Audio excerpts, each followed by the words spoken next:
This is the Commander Pro by Extreme Bull. It is the second wheel I've bought, my first street wheel, and the fastest, most powerful UC I've ever owned. So why haven't I made any content with this so far? Funny story. Last Halloween, I ate asphalt at 80 kilometers an hour in a Grim Reaper costume, right in front of the driver at an intersection I've just been bragging to about how amazing this wheel was. Today, we're finding out what turned me from show-off to road pizza in less than 10 seconds. And yes, the universe has a sense of humor. Thankfully, I was geared up ahead of time. There was body armor underneath my costume, as well as proper knee pads, and a motorcycle skull cap on which a demon skull mask sits. But unfortunately, I did not wear my wrist guards. So, this is what happens when a 100-pound object tumbles at highway speeds. As you can see here, the crash damage is mostly cosmetic. The motor itself, still good. See how it balances and still runs? Everything works properly so far. The motor and the tire may be off-centered a little bit. My precious baby foam all scruffed up. Well, it looks alright for a wheel that has crashed big time from a cutout. Either way, let's disassemble this unit and see if it's still something worth salvaging or if it's a total loss. Pieces coming off, lost a couple parts, battery port cover is gone, trolley handle gone. Let's put this up.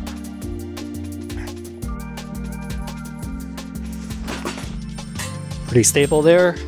So my Clark pads cracked. They did its job. My nice foam seat, pretty scruffed up. Let's proceed with the disassembling. This wheel sure has seen better days. Bye-bye baby foam for now. So, it was Halloween, and I'm meeting friends for a group ride dressed as a Grim Reaper, which, in retrospect, feels a little too on the nose. So this Commander Pro had been sitting in my cold garage for weeks.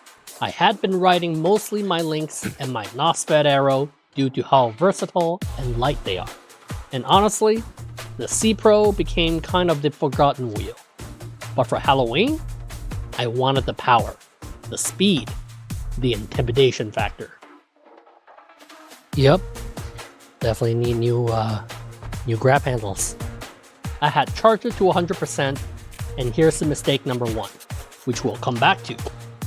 So I headed out, I was hitting it hard, loving that torque and speed again, remembering why I bought this beast in the first place. So I pull up to this red light, and there's this guy in the lane next to me in his car just staring. You know the look. Half confused, half impressed, so I do what any reasonable EUC rider would do. I start bragging. Yeah man, this thing does 90 kilometers an hour, 100 kilometer range. It's like riding a rocket. So I'm playing it up, full showman mode. The light's about to turn green, and I can feel cars lining up behind me. And I think to myself, you know what would be perfect right now? A demonstration. I'm going to launch off this line so hard that every single person sees what this wheel can do. Pride goeth before the fall. Light turns green, I torque it hard, and it responds exactly like I want it to. I'm accelerating like I'm shot out of a cannon. I can feel the power, hear the motor singing. I'm thinking, yeah, this is why I love UCs. 60 kph, 70, 80, then nothing. No gradual power loss, no warning beeps. Well, for that, I chalk it up to Extreme Bull BS QC. The rest is basically my own fault. Just instant, total, catastrophic power cut at 80 kilometers an hour. The thing about physics is that when your wheel stops, you don't. I'm launched forward, already trying to run it out, but there's no running out 80 kilometers an hour. I hit the road, and I'm grinding down this asphalt like a neat crayon, watching my wheel, all 100 pounds of it, tumbling down the road ahead of me like the world's most expensive tumbleweed, parts scattered across 2 lanes. This part looks like one of the areas of the wheel that took the most impact. Would you look at that? That's quite something, eh? From the bumper, looks like there is some crack to the motherboard cover. And there is some structural damage to the little holder of the motherboard too. So I'm just lying there, road rash setting in, costume shredded, and I hear a car slowing down, including the guy I was just bragging to about 200 meters ago. Multiple people stop. Are you okay? Yeah, I'm okay. My dignity obliterated. My costume destroyed. My credibility as someone who knows what they're talking about shredded on the asphalt. The universe really said, you want to show off? Here, let me help with that. Okay, so let's talk about what I did wrong. Because this wasn't just bad luck. This was a masterclass in how to create the perfect conditions for failure. Mistake number 1, cold battery. This wheel sat in my cold garage for weeks. I live in Mississauga, close to Lake Ontario. Garages get cold. Lithium batteries hate cold. Their internal resistance increases, their ability to deliver high current decreases. I knew this, I ignored it. Mistake number 2, immediate hard riding. I didn't warm it up. I didn't do a gentle cruise first. I went straight to, let's see what this thing can do. Cold battery, immediate high discharge, bad combo. Mistake number 3, I charged it to 100% because I wanted maximum range for the group ride. But 100% charge means maximum voltage stress on the cells. Combined with cold temperatures and immediate hard acceleration, I was asking these cells to deliver massive current while they were already stressed. Mistake number 4, show off launch.